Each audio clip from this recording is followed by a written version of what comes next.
कविता धकाते. आपण बघत आहात सीटीव्ही न्यूज. नजर प्रत्येक बातमीवर. हिंदी आणि मराठी भाषेत बातम्या प्रसारित करणारे जिल्ह्यातील एकमेव channel. Sponsored by Sukhkarta associates. आता पाहूया गेल्या 24 तासातील बातम्या पटापट. प्रशांत कोरटकरला औरंगजेबाच्या कबरी शेजारी कबर खोदून तेथे गाडला पाहिजे असं वक्तव्य आमदार विजय वडेट्टीवार यांनी प्रसार माध्यमांसोबत बोलताना केले.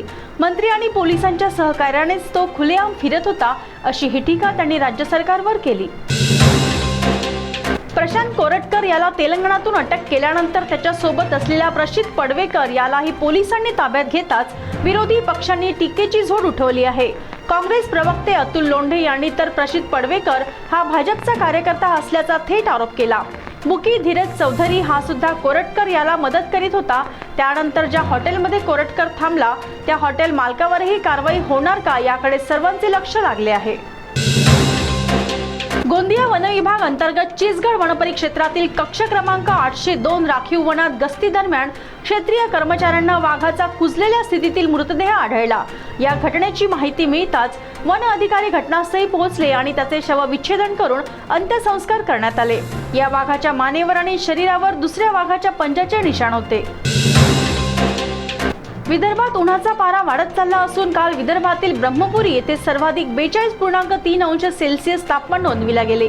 चंद्रपूर 42 अंश सेल्सिअस, वर्धा 41.9 अंश सेल्सिअस तर नागपूर येथे 41.8 अंश सेल्सिअस इतक्या तापमानाची नोंद करण्यात आली.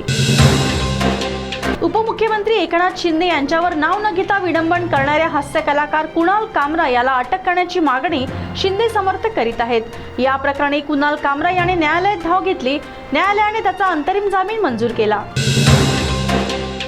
सध्या आयपीएलचा हंगाम सुरू आहे आणि आयपीएल म्हणजे सट्टेबाजांना पैसे कमवण्याची सुवर्ण संधी असते. या सट्टेबाजीचे लोण गडचिरोली जिल्ह्यासारख्या दुर्गम भागातही पोहोचले असून आरमोरी, वडसा, कुरखेड या भागात अनेक जण आयपीएलवर सट्टा लावण्यात मग्न दिसत आहे. या सर्व प्रकारची माहिती पोलिसांना नसेलच असे नाही, परंतु कारवाई होत नाही. त्यामुळे अनेक नागरिक कंगाल होण्याच्या स्थितीत आहे. गडचिरोलीसह छत्तीसगडीतून वाहनांची चोरी करणाऱ्या म्होरक्यास गडचिरोली पोलिसांनी अटक केली. कोटगल येथून पोलिसांनी आरोपीला ताब्यात घेतले आणि त्याची 2 दिवसाची पोलीस कोठडी मागितली. या तपासात त्याने या गुन्ह्यात सामील असलेले सोबती आणि चोरी केलेल्या वाहनांची कबुली पोलिसांसमोर दिली. त्या अनुषंगाने पोलिसांनी चोरी गेलेल्या 9 दुचाकी वाहनांना ताब्यात घेतले.